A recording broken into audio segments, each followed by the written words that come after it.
प्रिय विद्यार्थियों, बीए अंतिम वर्ष फाइनल ईयर में हमने एक प्रश्नोत्तरी शुरू की थी। आज उसी बिंदु पर आगे बढ़ते हुए कल क्रोध शीर्षक निबंध से हमने एक महत्वपूर्ण प्रश्न लिया था और उसी बिंदु पर आगे बढ़ते हुए आज एक की व्याख्या हम क्रोध शीर्षक निबंध की स्पष्ट करेंगे। आपको समझना है कि इस तरीके का अपने परीक्षा में जो गद्यांश आएगा, दो गद्यांश अपने आते हैं, एक अथवा से पहले एक अथवा के बाद में, दो अलग अलग निबंधों में से आपके गद्यांश आएगा। जिस अध्याय के बारे में आपको संपूर्ण जानकारी है कि क्या इस निबंध का शीर्षक है, क्या इसके लेखक का नाम है और उक्त गद्यांश में किस बारे में बात बताई गई है, उसको सबसे पहले आपको समझना है। और इसमें तीन बिंदु अपने महत्वपूर्ण बनते हैं, एक प्रसंग, व्याख्या और विशेष। दूसरा, अगर आप इसको बढ़ाकर लिखना चाहो तो कुछ इसमें जो कठिन शब्दार्थ अपने बनते हैं उससे संबंधित बिंदुओं का अर्थ भी आप इसमें लिख सकते हो। आपके सामने एक ही गद्यांश लिखा हुआ है क्रोध निबंध से। पहले हम उसकी बात करते हैं कि बैर क्रोध का अचार या मुरब्बा है। बैर का मतलब होता है दुश्मनी, कि किसी से अगर हमारी दुश्मनी होगी तो निश्चित रूप से हमें उस पर क्रोध आएगा और बिना प्रयास किए ही स्वतः ही उस पर क्रोध आता रहेगा। जिससे हमें दुख पहुंचा है, मतलब जो हमें कष्ट दे रहा है, जो हमें पीड़ा पहुंचा रहा है, उस पर यदि हमने क्रोध किया और यह क्रोध हमारे हृदय में बहुत दिनों तक टिका रहा तो वह बैर कहलाता है, मतलब दुश्मनी का रूप धारण कर लेता है। यहाँ पर दो बातें इस गद्यांश में अपने बताई गई है, एक तो शत्रुता के बारे में और एक बताई है क्रोध के बारे में, कि स्थायी रूप से जो क्रोध है वो किसी के हृदय में अगर घर कर जाता है तो उक्त व्यक्ति के हृदय में दूसरों के प्रति दुश्मनी की भावना जन्म ले लेती है। आगे है, इस स्थायी रूप में टिक जाने के कारण क्रोध का वेग और उग्रता तो धीमी पड़ जाती है, पर लक्ष्य को पीड़ित करने की प्रेरणा बराबर बहुत काल तक हुआ करती है। कहने का तात्पर्य ये गद्यांश ये कह रहा है कि क्रोध एक क्षणिक की प्रवृत्ति होती है, एक क्षणिक उग्रता होती है, लेकिन लंबे समय तक अगर हम बार बार किसी को देखते ही क्रोधित होने लगेंगे तो ऐसे व्यक्ति के प्रति हमारे मन में दुर्भावना जन्म ले लेगी। ऐसे व्यक्ति को हम अपने शत्रु की दृष्टि से देखने लग जाएंगे। तो यहाँ पर क्रोध के नकारात्मक पहलू पर प्रकाश डाला गया है कि अकारण बिना कारण अगर हम दूसरों से अगर क्रोध रखने लगेंगे, करने लगेंगे, तो धीरे धीरे ये जो क्रोध है इसकी वजह से दुश्मनी का रूप और जन्म हमारे हृदय में उत्पन्न होने लगेगा।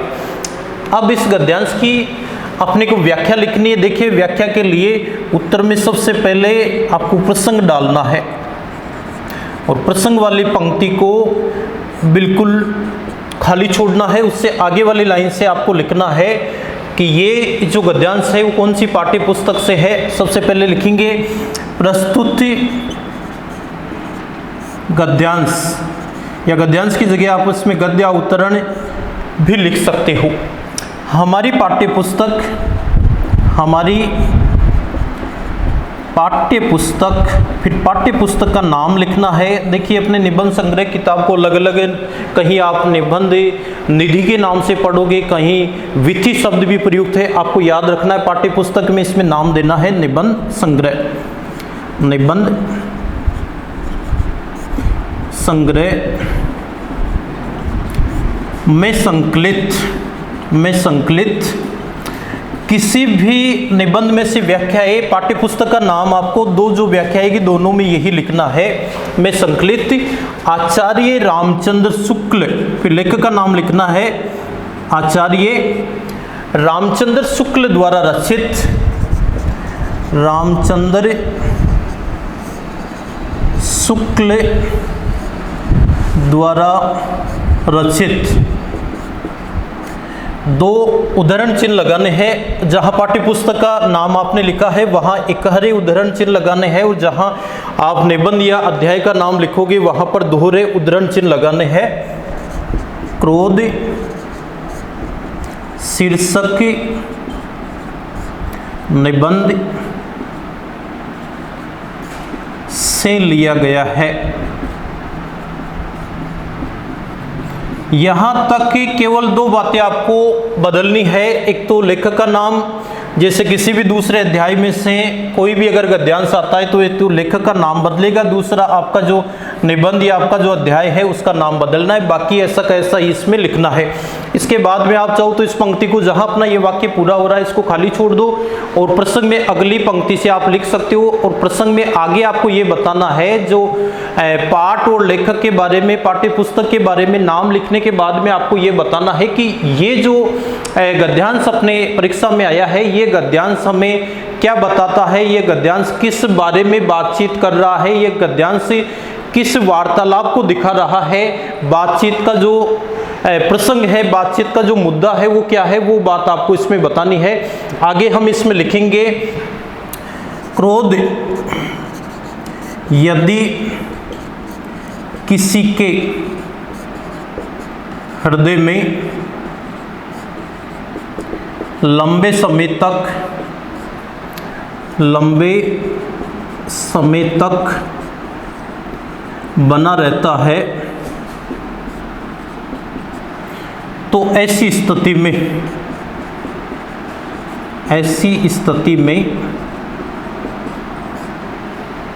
उस व्यक्ति के हृदय में दूसरों के प्रति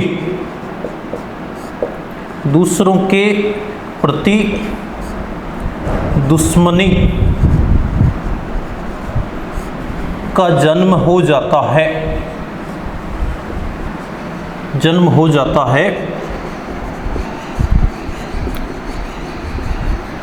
और चाहो तो इसमें एक वाक्य या इतना सा प्रसंग अपने को लिखना है, मूल बात बतानी है, पाठ्य पुस्तक का नाम, उसके बाद में बताना है आपको लेखक का नाम, फिर अपने अध्याय का नाम, इसके बाद में किस बारे में बातचीत हो रही है उसकी संक्षिप्त जानकारी अपने को प्रसंग में देनी है।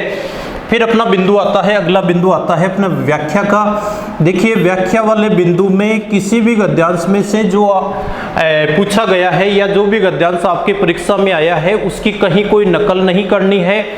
अपने अध्याय के आधार पर उस गद्यांश में जो बात बताई गई है उसको विस्तृत रूप में बढ़ा चढ़ाकर व्याख्या वाले बिंदु में लिखना है।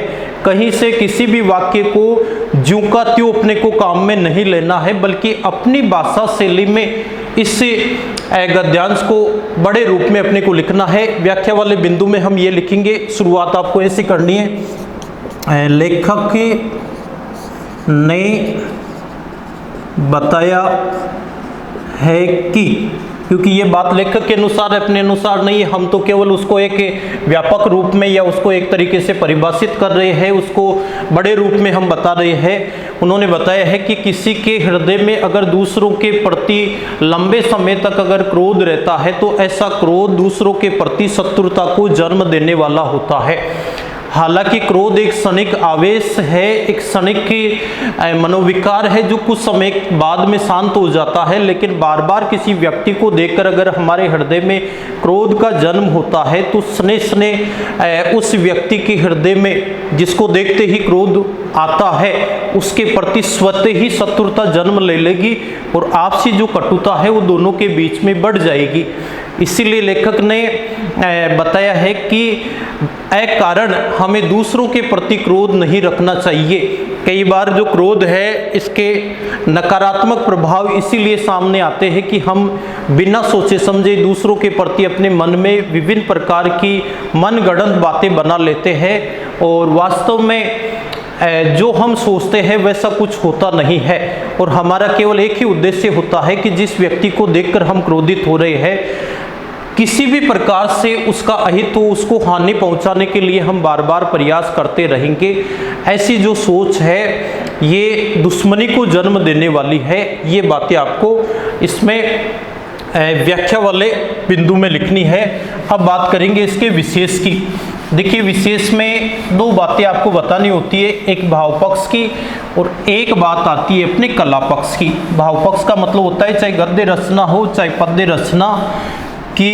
पद्य रचना में बात करें तो कवि ने क्या विचार प्रकट किए हैं वो भाव पक्ष में आएगा, और गद्य में बात करें तो गद्य का जो भी लेखक है, जैसे अपने आचार्य रामचंद्र शुक्ल ने क्रोध निबंध में क्या विचार प्रकट किए हैं वो बात तो आएगी आपके भाव पक्ष में, और कला पक्ष में बात होगी उस गद्यांश की या उस काव्यांश की भाषा शैली की बात होगी कि उसमें तत्सम शब्द है, तद्भव शब्द है, उसकी भाषा सरल है, उसकी भाषा जो है वो क्लिष्ट है, या भाषा में किस तरीके के शब्दों का प्रयोग हुआ है, कोई लोकोक्ति प्रयुक्त हुई है, कोई मुहावरा प्रयुक्त हुआ है, या वाक्य को पढ़ते ही हमारे समझ में आ रहा है। ये सारी बातें अपने को बतानी होती है कला पक्ष में। और विशेष वाला जो बिंदु हम बनाएंगे, इस पंक्ति को भी अपने को अपनी परीक्षा की जो कॉपी है उसमें बिल्कुल खाली छोड़ना है।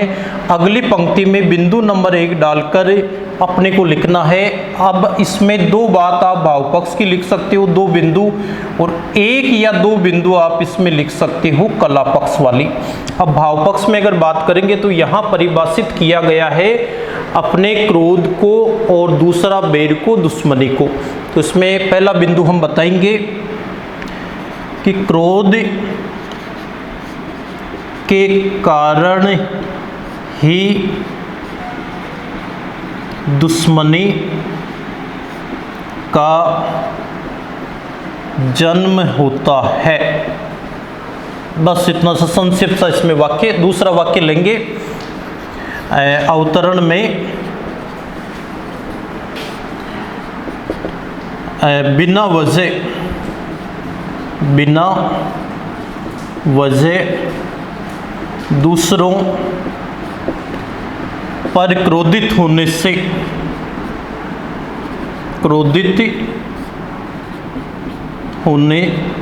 से बचने का संदेश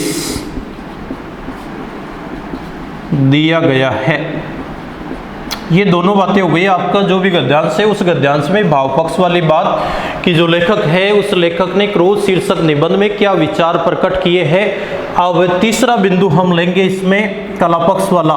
इस अवतरण की भाषा शैली कैसी है उससे संबंधित बात हम बताएंगे। इसमें लिखेंगे अवतरण की भाषा, इसमें ज़्यादा कठिन शब्दों का प्रयोग नहीं हुआ है, बिल्कुल सरल सी भाषा इसमें है। वाक्य को पढ़ते ही, शब्दों को पढ़ते यार समझ में आ रहा है, तो इसमें देंगे कि अवतरण की भाषा सरल है, बिल्कुल सुबोध एवं बोधगम्य है। बोधगम्य का मतलब होता है, बोध का मतलब होता है ज्ञान, और बोधगम्य का मतलब जिसका ज्ञान तुरंत ही हमें प्राप्ति हो जाए। फिर एक बात बतानी है शैली की। देखिए शैली के अलग अलग रूप होते हैं, कहीं पर व्याख्यात्मक शैली होती है, कहीं विवेचनात्मक शैली होती है, कहीं होती है आपकी वर्णनात्मक शैली। तो इसमें जो शैली काम में ली गई है वो विवेचनात्मक शैली है तथा विवेचनात्मक